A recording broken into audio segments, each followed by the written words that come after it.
First, about Christianity, the one that I'm most familiar with. And Christianity's an okay religion, I guess, if it's done right. And it's a newer faith, only like 2,000 years old. And I grew up with the conservative evangelical Protestantism in a newer denomination that was founded in the mid-1980s with the Reagan administration and the beginning of that religious right. And so being Republican and conservative is very important in this religious sect. I recall clearly being in a Sunday school class where one of the women said that being conservative and being Christian is synonymous. And in secular and religious dialect, evangelical is more of a political than a religious term these days. And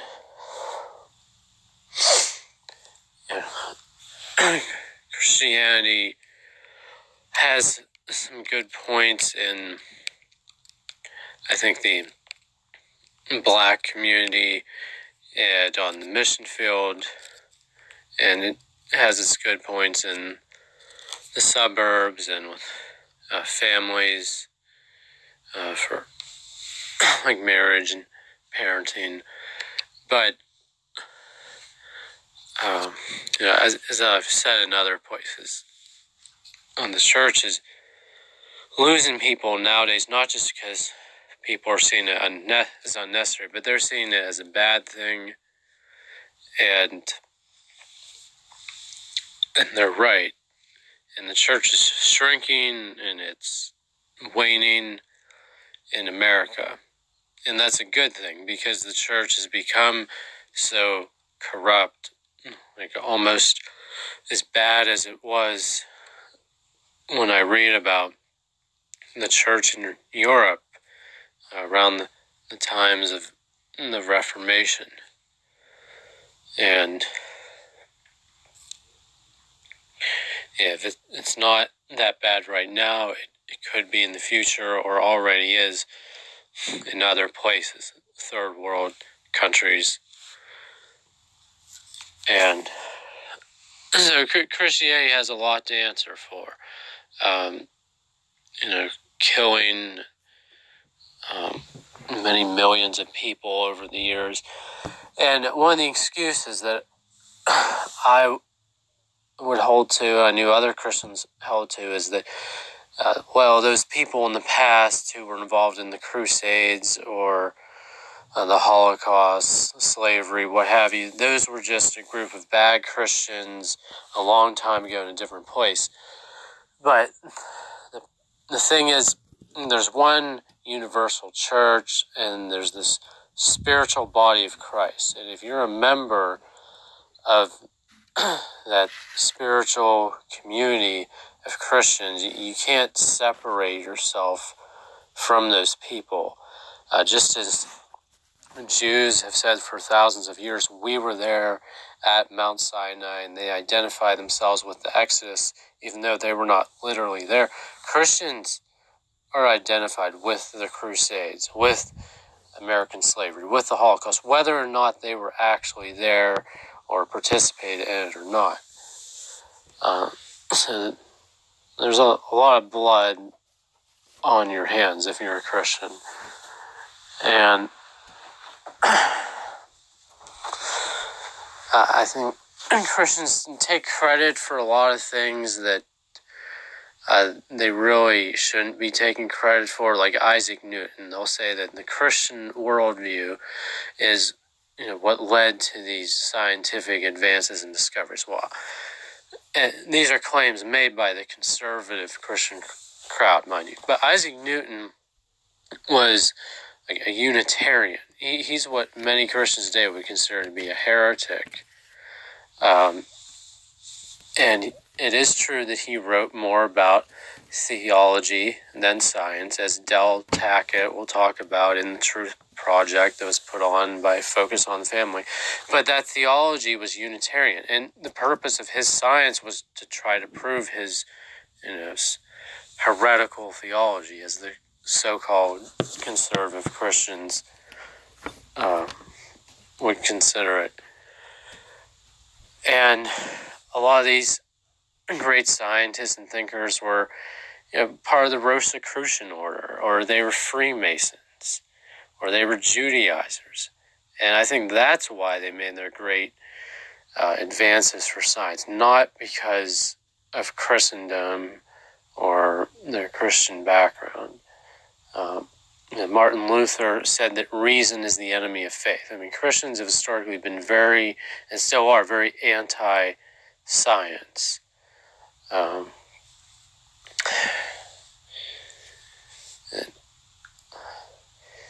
Move on to atheism. I think atheism is the worst possible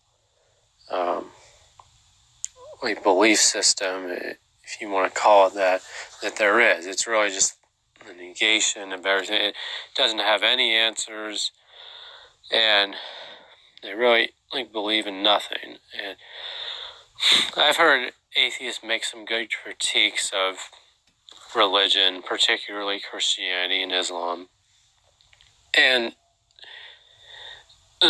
that's right for them to do that. But the problem is that atheism has a lot of blood on its hands too. When you look at the Soviet Union and the communist China under Stalin and Mao. So I really don't have much more to say about it. Just dismiss it along with agnosticism. Deism definitely has some more credence to it. Can be combined with almost anything, like a cultural Judaism or Christianity with Freemasonry, Theosophy, and so on. Islam, I think, is one of the worst, maybe the worst major religion. It's just known as a faith of violence. It doesn't have the concept of forgiveness, as far as I know, that Judaism or Christianity has. It's known for its honor killings and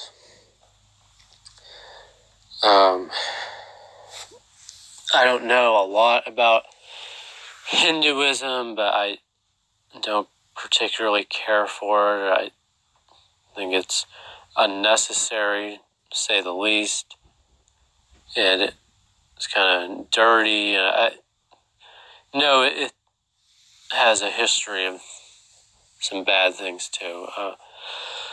But I guess it's like the lesser faith compared to Buddhism, I think, is better. It has some good ethical principles. And when you combine the Eastern mysticism of Asia and India with the astrology, then it does make some sense. And it's helpful in that way. Islam also has used astrology and even engrams, which Scientology is into. I should mention Scientology as faith as well, since they're growing and they are doing some good things, but they're known for their scandals as well. I wouldn't recommend them particularly either. But I do think there is some common grace in every faith tradition, but certainly some faiths are better to avoid and others are better to be part of. And I'm not going to get into the minor tribal religions. But what I do understand about voodoo and Satanism is it's not really what people think it is. That a lot of folks who practice this, like the African voodoo and so on, it's not as dangerous as it's made out to be. Not to say that there aren't any bad shaman or witch doctors out there who do evil things, as there are in any religion. But as a whole, I don't think these tribal people are really that violent or harmful toward others. In fact, I think it was the Christian conquerors who were really the problem and who were projecting themselves onto what were fairly innocent, like childlike people compared to them.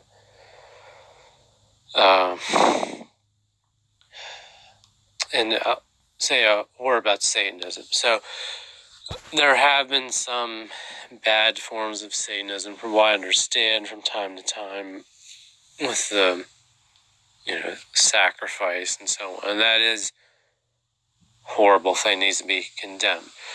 But from what I read about it, most of it is actually pretty innocuous. That Satanism is really more of a political movement than a religion. Just like I would argue Christianity and maybe even Islam to a lesser extent are really just political movements.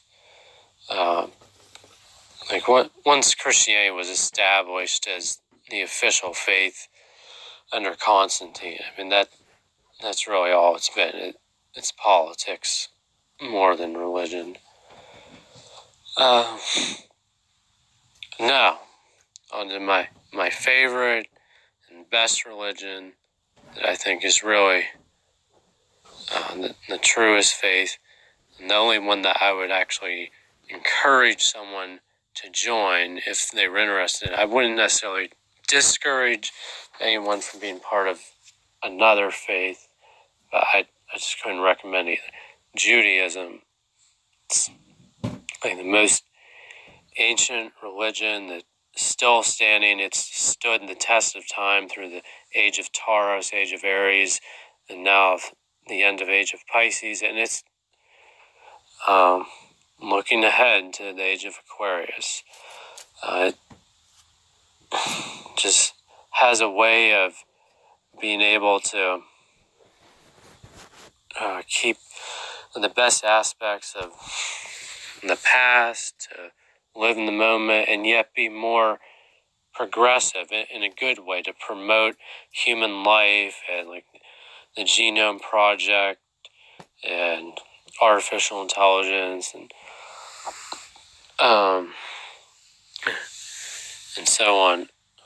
I mean, it's very interesting that it's a small, like it's almost like a minor religion because there's only 12 million some Jews in the world, and yet it's considered a major religion, whereas there are like 1 billion Muslims, over 1 billion Christians in the world.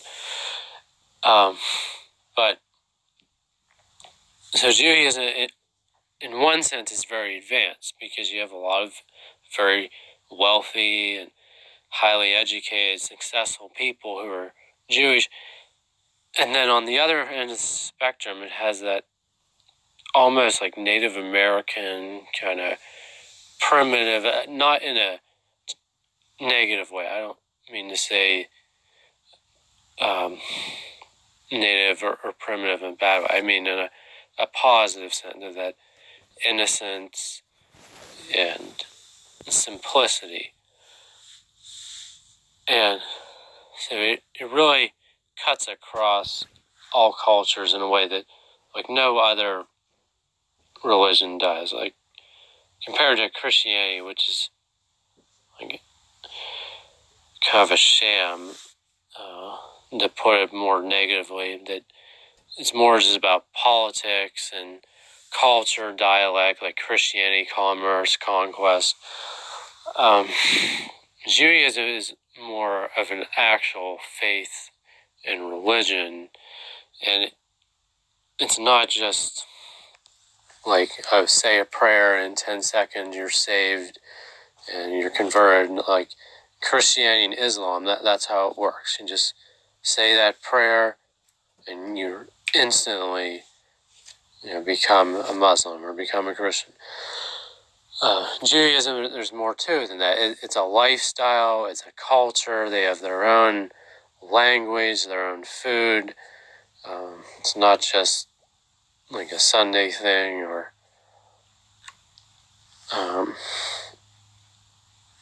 it's not just a nominal faith like Christianity is in Europe and most of America.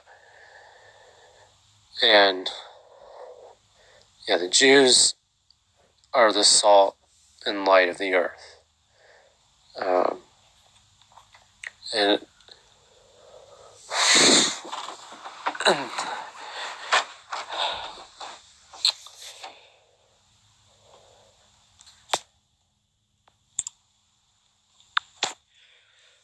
Jews have the least blood on their hands.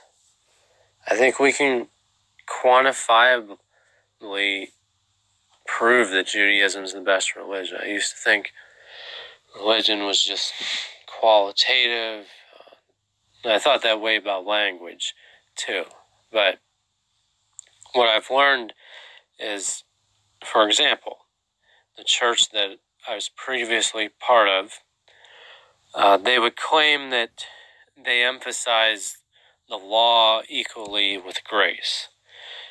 And the simple way to disprove that is you just do a word count of their sermons and their Sunday school lessons, and you just count how many negative words they use, how many accusations they use, and how many times they use words like rebuke, correct, reprove, discipline, punish, and so on, and compare that with the number of times that they use words like mercy, grace, love, compassion, etc.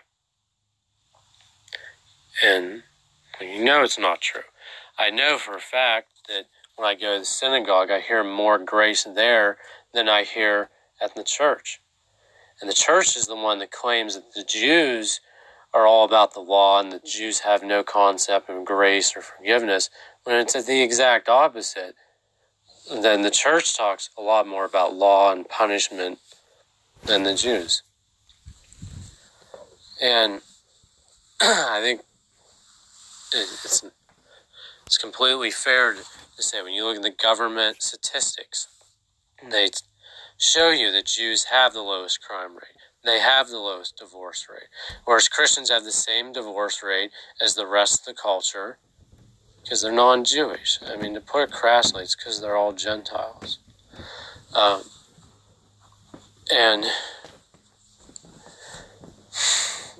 there are other practical reasons to be a Jew. That they have longest lifespan, best health, tend to be more successful in general.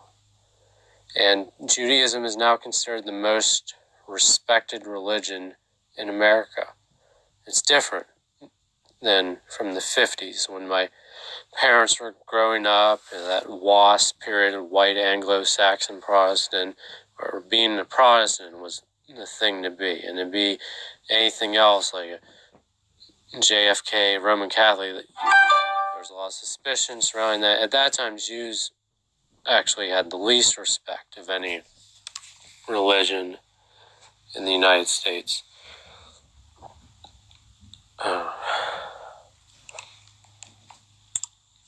And I think we can see that Jews are the chosen people of God because they've been around for so long. And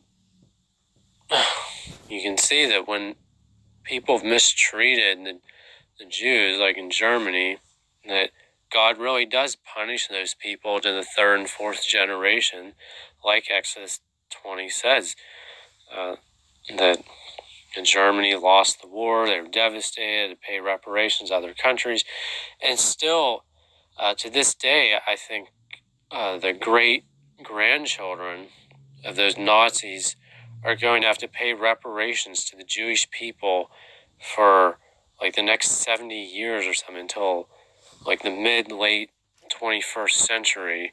And the law of Germany says those people have to pay reparations.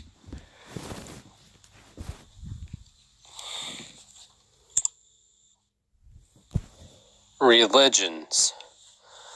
Talk